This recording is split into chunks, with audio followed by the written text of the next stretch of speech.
El hombre que fue jueves. Gilbert K. Chesterton. Capítulo 9.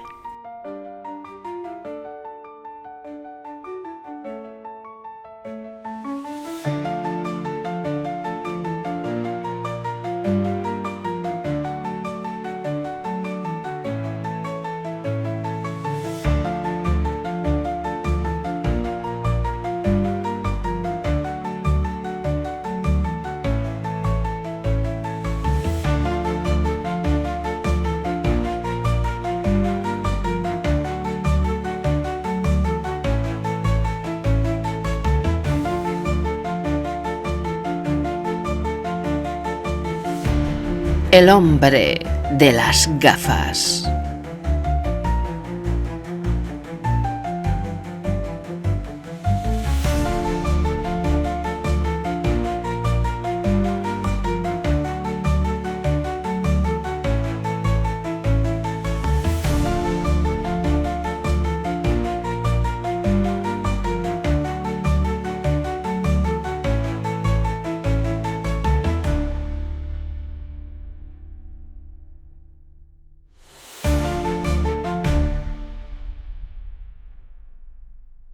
Buena cosa es el Borgoña, exclamó el profesor descansando el vaso. Pues no parece gustarle a usted mucho. Lo toma usted como una medicina. Tiene usted que disculparme, dijo el profesor con tristeza. Mi caso es singularísimo. Por dentro estoy lleno de alegría infantil, pero tanto y tan bien he hecho de profesor paralítico que ya no puedo dejarlo. Cuando estoy entre amigos, donde no necesito usar disfraz, no puedo por menos de hablar despacio, balanceando la cabeza y arrugando la frente, como si en realidad fuera mi frente. Puedo ser enteramente feliz, pero siempre a la manera del paralítico. Saltan de mi cerebro las exclamaciones más ardientes, pero al salir de mi boca se han transformado. Si usted me oyera decir «¡Ánimo, muchacho!», se le saldrían las lágrimas. Puede ser, dijo Sime, pero se me figura con todo que está usted algo preocupado. El profesor se le quedó mirando. Es usted muy inteligente, dijo al fin. Da gusto trabajar con usted. En efecto, tengo como una nube en la cabeza. Vamos a afrontar un problema tan arduo. Y se llevó ambas manos a las sienes, enrarecidas. ¿Toca usted el piano?, preguntó después. Sí, dijo Sime con no fingida sorpresa. Y dicen que no lo hago del todo mal. Y como el otro seguía callado, añadió: espero que se disipará esa nube, ¿eh? Tras la larga pausa del profesor, dejó salir, por el hueco que formaban sus manos, estas palabras: hubiera sido lo mismo que supiese usted escribir a máquina. Hombre, muchas gracias por el elogio. Escuche usted, continuó el otro. Acuérdese del hombre con quien tendremos que habernos la mañana. Mañana usted y yo vamos a intentar algo más difícil que sacar de la Torre de Londres los diamantes de la corona. Vamos a extraerle su secreto a un hombre muy burdo, muy fuerte, muy ladino. Creo que después del presidente ninguno hay más asombroso y formidable que ese tipo de las sonrisillas y las gafas. Quizá no tenga ese entusiasmo al rojo vivo, ese entusiasmo hasta la muerte que caracteriza al secretario y que en él llegaría al martirio por la anarquía. Pero ese mismo entusiasmo, como pasión humana que es, constituye un motivo de redención. En cambio, el doctorcillo este goza de una salud, de una cordura brutal, más repulsiva que el desequilibrio del secretario. Ya habrá usted notado su vigor, su vitalidad detestable. Ese hombre rebota como un balón de goma. Por eso creo que no se dormía el presidente. Y me pregunto si realmente dormirá alguna vez. Al encerrar todos los planes del atentado en la negra y redonda cabezota del doctor Bull. ¿Y se le ha ocurrido a usted ablandar a ese monstruo tocando el piano?, interrogó Sime. No diga usted tonterías, saltó el que ya era su mentor. Hablé de piano porque el piano da agilidad e independencia a los dedos. Sime, si hemos de arriesgarnos en esta empresa y salir de ella sanos y salvos, Tenemos que concertar antes cierto código de señales que ese bruto no pueda sorprender. Yo tengo ciertas cifras alfabéticas correspondientes a los 5 dedos de la mano. Vea usted cómo. Y redobló con los dedos sobre la mesa. B, A, D. Bad. Igual a malo. Palabra que hemos de usar con frecuencia. Sime apuró otro vaso de vino y se puso a estudiar el método. Tenía una facilidad anormal para los acertijos y los juegos de manos, y no tardó mucho en aprender a formular mensajes elementales con lo que no parecía ser más que un jugueteo ocioso sobre la mesa o la rodilla. Pero el vino y la compañía siempre le dejan en un estado de ánimo juguetón y travieso, y pronto el profesor tuvo que hacer esfuerzos para dominar la energía que el cerebro ardiente de Sime comunicaba al nuevo lenguaje. «Conviene», dijo Sime afectando mucha seriedad, «conviene que establezcamos algunos signos para palabras enteras, palabras que se nos puedan ofrecer con frecuencia, finos matices de significación. Por ejemplo, mi palabra favorita es coetáneo. ¿Cuál es la de usted? Déjase usted de burlas», imploró el profesor. «¿No se da usted cuenta de lo serio que es esto?» «También le hace falta la palabra lush», continuó Sime con aire sagaz. «Sí, necesitamos la palabra lush, que quiere decir jugoso, lozano, fácil de arar y que, como usted sabe, se aplica al pasto». «¿Pero se está usted figurando que vamos a hablar de los pastos con el doctor Bull?», gritó el otro furioso. «Mire usted, hay muchas maneras de abordar la cuestión», dijo Sime reflexionando, «y muchas maneras de introducir una palabra sin que parezca forzada. Por ejemplo, doctor Bull, usted, como buen revolucionario, recordará que hubo un tirano que nos aconsejó comer pasto, y en verdad muchos de nosotros, al contemplar los lozanos pastos primaverales... «¿Pero se da usted cuenta de que esto es tragedia y no sainete?», le interrumpió el otro. «Sí, señor, y en una tragedia hay que ser cómico, de otro modo, ¿qué diablos va uno a hacer? Me gustaría que este lenguaje convencional ganara un poco de amplitud. ¿No podríamos extenderlo de los dedos de las manos a los de los pies? Esto implicaría el tener que quitarse durante la conversación las botas y los calcetines, lo cual, hecho con disimulo... «¡Sime!», exclamó su amigo con energía y sencillez. «¡A la cama!». Pero Sime, sentado en la cama, se estuvo ensayando un rato en el nuevo código. Cuando despertó al día siguiente, todavía el oriente estaba sumergido en la sombra. Junto a su cama, como un duende, le esperaba ya su aliado, el de las canosas barbas.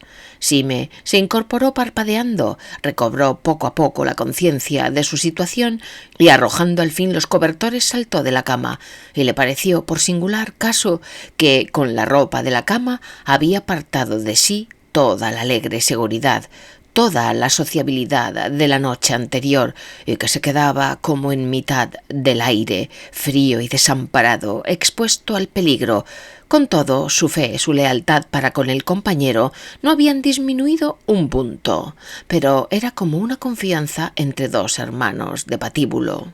«Bueno», dijo con fingido buen humor, mientras se ponía los pantalones, «¿sabe que soñé con su alfabeto? ¿Le costó a usted mucho tiempo y trabajo?». El profesor, sin contestar, se le quedó mirando con unos ojos absortos color de mar de invierno. Sime repitió: «Le pregunto a usted cuánto tiempo le llevó la invención de su alfabeto, porque yo, que creo ser bueno para estas cosas, he tenido que rumiarlo una hora larga.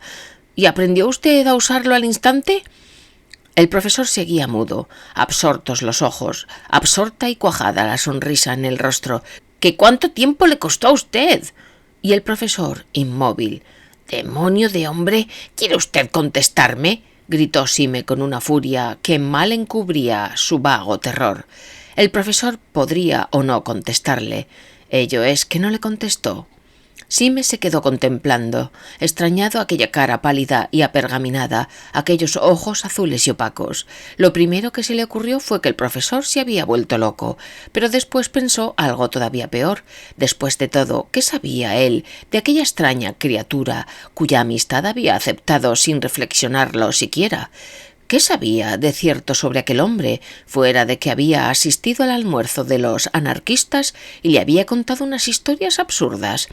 Era tan improbable encontrarse con otro nuevo Gogol, con otro amigo en la pandilla anarquista. ¿Acaso el silencio de aquel hombre era una silenciosa declaración de guerra?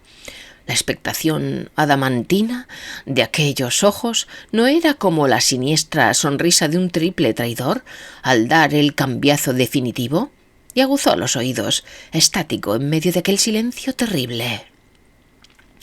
Hasta se figuró que se deslizaban por el corredor los cautelosos dinamiteros congregados para prenderle. Después bajó la vista y de pronto se echó a reír. Aunque el profesor estaba hecho una estatua, sus 5 dedos danzaban activamente sobre el tablero de la mesa. Sime, reparando en los movimientos, descifró este mensaje: acostumbrarse a hablar solo así. Y formuló con impaciente desasosiego la respuesta: bien, almorcemos. Tomaron sombreros y bastones sin decir palabra, pero Sime no pudo menos de crispar la mano al empuñar su bastón verduguillo. Se detuvieron unos minutos a tomar un poco de café y sándwiches en un puestecillo, y después pasaron el río desolado como el Aqueronte bajo el fulgor todavía indeciso del alba. Llegaron al edificio que habían visto la noche anterior desde la otra orilla y fueron subiendo los escalones de piedra sin decir palabra y deteniéndose a cambiar una que otra señal sobre el pasamano de la baranda. A cada nuevo tramo, conforme ascendían, pasaban otra ventana, y cada ventana dejaba ver la luz blanca y trágica de la aurora que amanecía laboriosamente sobre Londres. Desde cada ventana, los innumerables techos de pizarra aparecían como las ondas grises de mar después de la lluvia. Sime se daba cuenta de que la aventura iba tomando un carácter sobrio y frío, más terrible aún que el romanticismo de la aventura pasada. La noche anterior, aquellos edificios le parecían torres del país de los sueños. Ahora, al subir por aquella inacabable y fatigosa escalera, lo que más le impresionaba era la serie infinita de escalones. Aquello no era el horror cálido del sueño, de la exageración, de la ilusión. Aquello era el infinito vacío de la aritmética, tan inconcebible como necesario. Aquello recordaba las conclusiones vertiginosas de la astronomía sobre la distancia de las estrellas fijas. Le parecía estar subiendo por la casa de la razón, cosa más horrible aún que el absurdo. Cuando llegaron al rellano del último piso, la última ventana les permitió ver una aurora acre, blanca, con orlas ásperas de un rojo que más parecía rojo de arcilla que rojo de nube. Y al entrar en la desnuda bohardilla del doctor Bull, la encontraron llena de luz. En el espíritu de Sime se revolvía un confuso recuerdo de algo parecido a aquellos pisos desnudos y a aquel austero amanecer. Al ver al doctor Bull sentado a su mesa y escribiendo, el recuerdo se formuló: la Revolución Francesa. Contra aquel rojo áspero y aquella albura de amanecer, muy bien pudiera destacarse la silueta negra de la guillotina. El doctor Bull estaba en mangas de camisa y llevaba pantalón negro. Su cabeza negra y rapada evocaba la peluca ausente. Aquel hombre podía ser Marat o un Robespierre algo más doméstico. Sin embargo, bien mirado, aquello no tenía aire revolucionario. Los jacobinos eran idealistas y este hombre tenía un materialismo asesino. Además, su posición le comunicaba una apariencia muy singular. La enérgica luz de la mañana, entrando lateralmente y proyectando sombras intensas, le hacía más pálido y anguloso que en la escena del almuerzo de la terraza. Las gafas negras, como incrustadas en los ojos, parecían las cuencas huecas del cráneo. Aquel hombre podría ser la muerte, puesta a escribir junto a una mesa. Al verlos entrar, sonrió alegremente y se puso en pie con aquella agilidad de que el profesor había hablado. Acercó un par de sillas y, dirigiéndose a la percha escondida tras la puerta, procedió a ponerse un chaleco y una americana de burdo paño oscuro. Se abotonó cuidadosamente y se volvió a sentar a la mesa. Su buen humor y tranquilidad dejó a sus contrincantes confusos. No sin dificultad, el profesor se atrevió a romper el silencio. «Camarada, siento molestarle tan de manera...» Empezó reasumiendo cuidadosamente las maneras trabajosas del anciano de Worms. Supongo que ya tendrá usted arreglado el negocio ese de París. Y luego, con infinita lentitud: tenemos informes según los cuales la menor tardanza sería funesta. El doctor Bull sonrió otra vez, pero continuó mirándole sin decir palabra.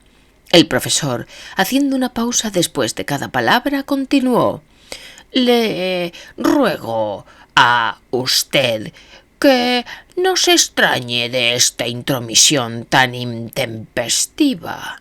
Me permito aconsejarle a usted, o bien que altere sus planes, o si ya es demasiado tarde, que mande en auxilio de su gente todos los elementos que pueda.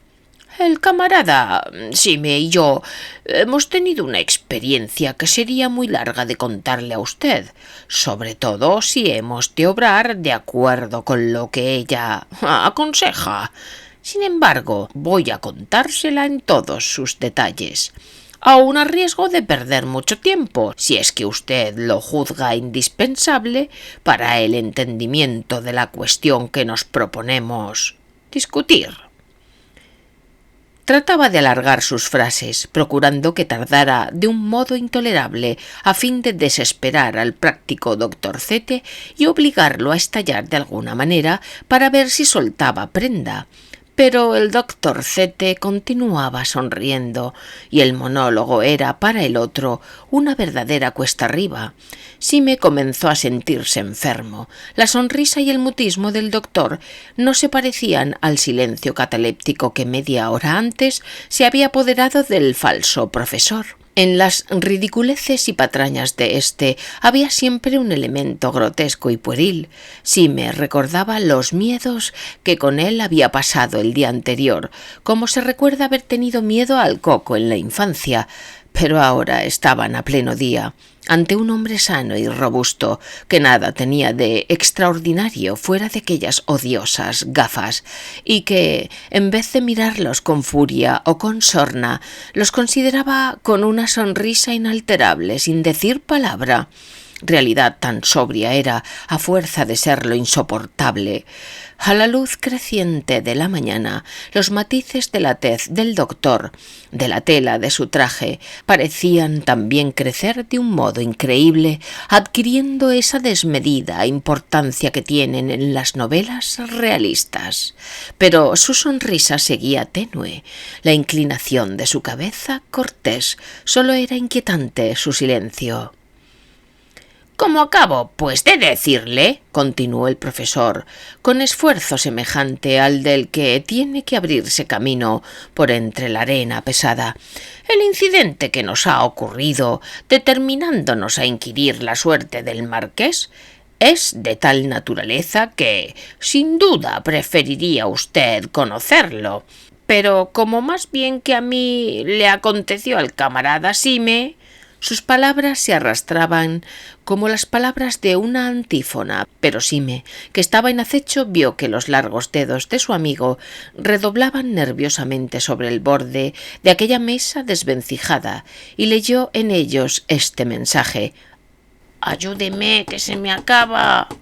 Y Sime saltó a la brecha, con aquel arrojo de improvisación que se apoderaba de él en los momentos de alarma. «En efecto», declaró apresurado, «la cosa me sucedió a mí más bien. Tuve la suerte de entrar en conversación con un detective que, gracias al sombrero, me tomó sin duda por persona respetable. Deseoso de conservar mi reputación, me lo llevé conmigo al Savoy, donde logré ponerlo en completo estado de embriaguez. Se manifestó muy efusivo y me contó con abundantes palabras que esperaban detener en Francia al marqués dentro de 2 o 3 días, de modo que, como no le sigamos la pista o usted o yo». Pero el doctor seguía sonriendo amistosamente, y sus ojos tan impenetrables y ocultos. El profesor le indicó por señas a Sime que él mismo se encargaría de seguir contando la historia, y en efecto continuó así, con la calma de antes. «Sime me contó esto hace un instante y juntos decidimos venir a ver a usted a fin que aprovechara nuestras informaciones. A mí me parece incuestionable que...» A todo esto, Sime había estado observando al doctor con una atención semejante a la que éste ponía en observar al profesor, aunque sin su peculiar sonrisa. Bajo la energía de aquella afabilidad inmóvil, los nervios de los dos compañeros de armas estaban a punto de estallar. De pronto, Sime se inclina ligeramente y manipula sobre la mesa este mensaje. «Tengo una idea». Y casi sin interrumpir su monólogo, su aliado contestó por los mismos signos. «Pues a ello». «Es una idea extraordinaria», telegrafió Sime. Y el otro: «Será un disparate extraordinario». Y Sime: «No, que soy poeta». Y le retrucó su amigo: «Hombre muerto sí que es usted». Sime se había sonrojado hasta la raíz de sus rubicundos cabellos y los ojos le brillaban febrilmente. En efecto, había tenido una intuición que pronto se había convertido en viva corteza. Volviendo a la manipulación, le indicó a su amigo: «Verá usted qué idea más poética. No se la espera usted. Tiene el encanto sorprendente de la primavera». Y descifró en los dedos de su amigo la siguiente respuesta: «Váyase al diablo». Y el profesor continuó endilgándole al doctor su monólogo de meras palabras vacías. «Más bien puedo decirle», manipuló Sime, «que se parece a ese súbito olor marino que exhalan a veces los bosques lozanos y empapados». No se dignó el otro a contestarle. «O más bien», continuaron los dedos de Sime, «es conmovedora mi idea como los cabellos rojizos de una hermosa mujer». El profesor continuaba su monólogo cuando Sime se decidió a intervenir. Inclinándose sobre la mesa, dijo con una voz que reclamaba la atención: «Doctor Bull». La risueña y suave cara del doctor permaneció impasible, pero se hubiera jurado que bajo sus gafas negras sus ojos dardeaban hacia Sime. «Doctor Bull», repitió Sime con un tono singularmente preciso aunque cortés, «¿quiere usted hacerme un favor insignificante? ¿Quiere usted tener la amabilidad de quitarse las gafas?» El profesor se revolvió en la silla y echó sobre Sime una mirada llena de extrañeza y furor. Sime, como el que ha arrojado sobre la mesa toda su fortuna, esperaba encendido el rostro y el busto inclinado. El doctor no se movió. Hubo un silencio de unos segundos, durante el cual pudo haberse oído la caída de una aguja, silencio cortado a lo lejos por el silbido lejano de un steamer sobre el Támesis. El doctor Bull se levantó lentamente, siempre risueño, y se quitó las gafas. Sime se irguió de un salto y retrocedió un poco, como el profesor de química ante la explosión inesperada. Sus ojos eran dos estrellas y por un instante no pudo hacer más que señalar con el dedo sin decir palabra. También el profesor había saltado sobre sus pies, olvidándose de su fingida parálisis. Apoyado ahora sobre el respaldo de la silla, contemplaba con dudosos ojos al doctor, cual si éste se le hubiera metamorfoseado en un sapo, y en verdad la metamorfosis había sido notable. Los dos detectives se encontraron ante un joven de aspecto infantil, de ojos avellanados, expresión franca y dulce, de fisonomía despejada, vestido vulgarmente como un empleadillo, con aire decidido de excelente persona y naturaleza más bien común. La imborrable sonrisa parecía ahora la primera sonrisa de un bebé. «Cuando yo decía que era poeta, cuando yo decía que mi intuición era tan infalible como el Papa, si todo eso lo hacían las gafas, solo las gafas, con esos endiablados ojos negros y su complexión, su salud, su buena cara, ya por lo menos parecía un diablo vivo, extraviado entre diablos muertos».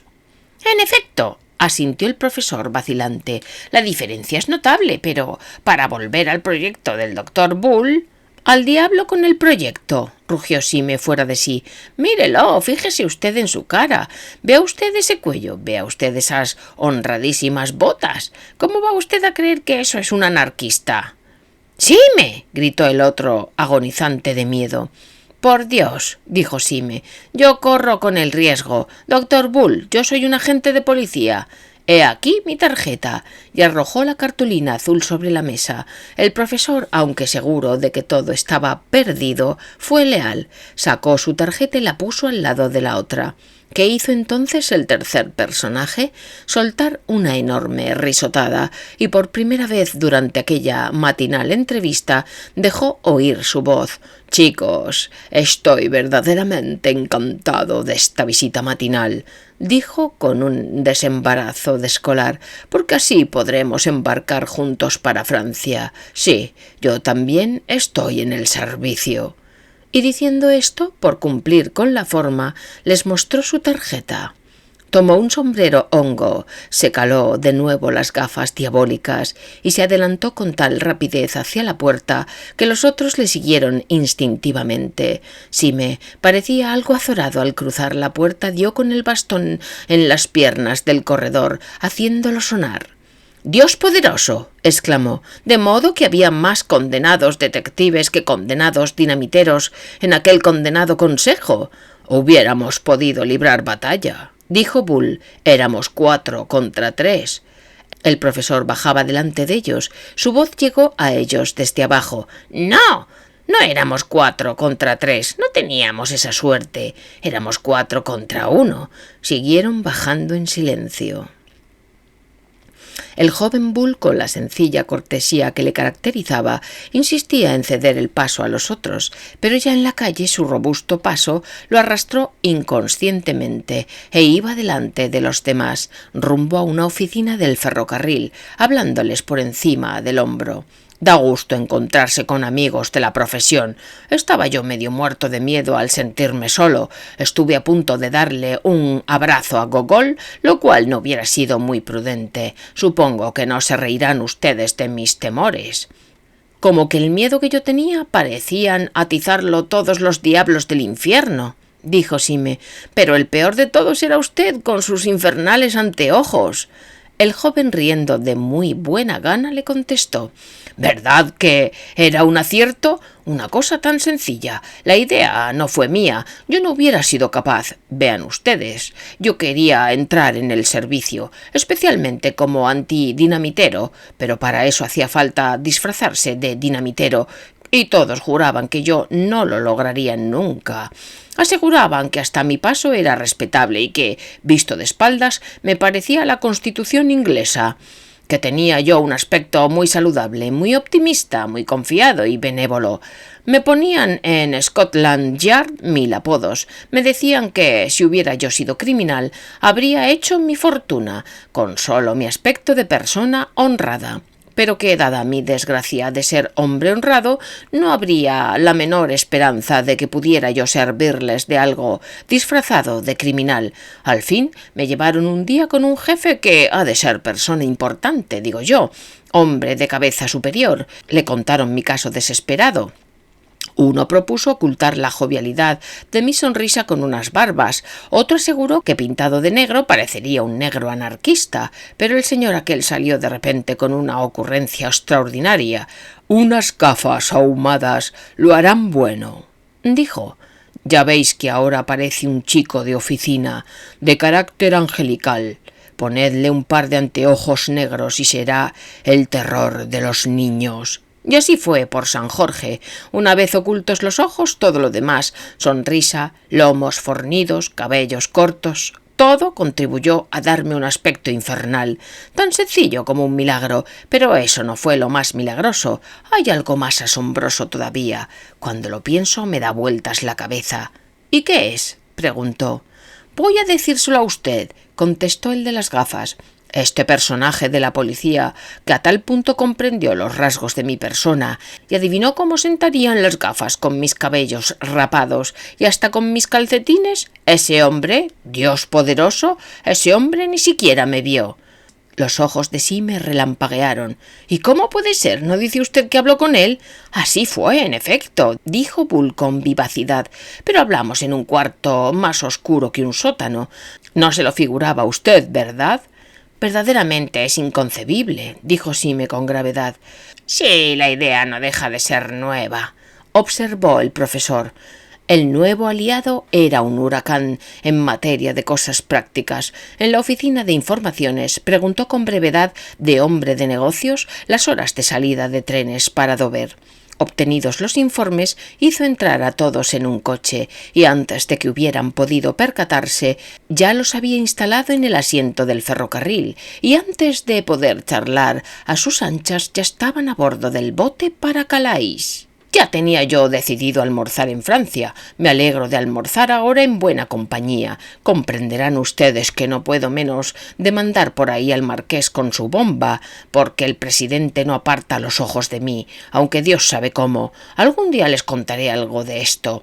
Es lo más extravagante. Cada vez que me duermo un poco me encuentro de manos a boca con el presidente, que ya me sonríe desde el mirador de un club, ya me saluda con el sombrero desde la imperial de un ómnibus. Les diré a ustedes que pensarán lo que gusten, pero ese hombre está vendido al diablo. Puede estar presente en 6 partes diferentes a un tiempo. —¿De modo? —preguntó el profesor— ¿que ya envió usted por delante al marqués, si no he oído mal, hace mucho tiempo? ¿Podremos todavía darle alcance? —Sí —contestó el guía—, todo está calculado. Cuando lleguemos todavía estará en Calais. —Pero una vez que le demos caza en Calais —dijo el profesor—, ¿qué hacemos? A esa pregunta el doctor Bull perdió aplomo por primera vez. Reflexionó un poco y dijo: en principio supongo que debemos llamar a la policía. No opino yo así, opuso Sime. En principio prefiero echarme al agua. Yo le he dado mi palabra de honor de no decir nada a la policía a un pobre sujeto que es un tipo de pesimista moderno, y aunque no entiendo mucho de causística, no me decido a quebrantar la palabra dada a un pesimista moderno. Sería como quebrantar la palabra empeñada a un niño. Yo estoy embarcado en el mismo barco, dijo el profesor. Ya he pensado acudir a la policía. Por cierto, estúpido compromiso me lo impide. Cuando yo era actor, en todo acostumbraba a meterme. El único crimen que no he cometido es la traición, el perjurio. Si en este hubiera yo incurrido, habría perdido la última noción del bien y del mal. También yo he pasado por eso, dijo el doctor Bull, y he tomado mi decisión. Le he dado mi palabra al secretario, ya sabe usted, el de la risa torcida. Amigos míos, ese hombre es el más desdichado de los hombres. Será su digestión o su conciencia o sus nervios o su filosofía o lo que fuere, pero ese hombre está condenado. La vida es para él un infierno. A un hombre como este yo no puedo traicionarlo ni dedicarme a perseguirlo. Sería como azotar a una liebre. Puede que sea una locura mía, pero con toda sinceridad, yo así lo pienso. No me parece locura, dijo Sime. Ya sabía yo que usted pensaría así desde el momento en que... ¿Qué? Desde el momento en que se quitó usted las gafas. El doctor Bull sonrió y se dirigió al puente para contemplar el juego del sol en el agua. Después volvió a sus compañeros dando grandes taconazos y entre todos se produjo un amistoso silencio. Bueno, dijo Sime, parece que todos tenemos la misma moralidad o la misma inmoralidad. Veamos, pues, de sacar las consecuencias prácticas de nuestra situación. Sí, afirmó el profesor, tiene usted mucha razón. Y hay que apresurarse porque ya veo desde aquí asomar las narizotas al cabo de Grisnez. La principal consecuencia, continuó Sime, es que estamos solos en este planeta. Gogol se ha ido, Dios sabe dónde. Tal vez el presidente lo haya aplastado como a una mosca. En el consejo quedamos 3 contra 3, como los romanos que defendían el puente.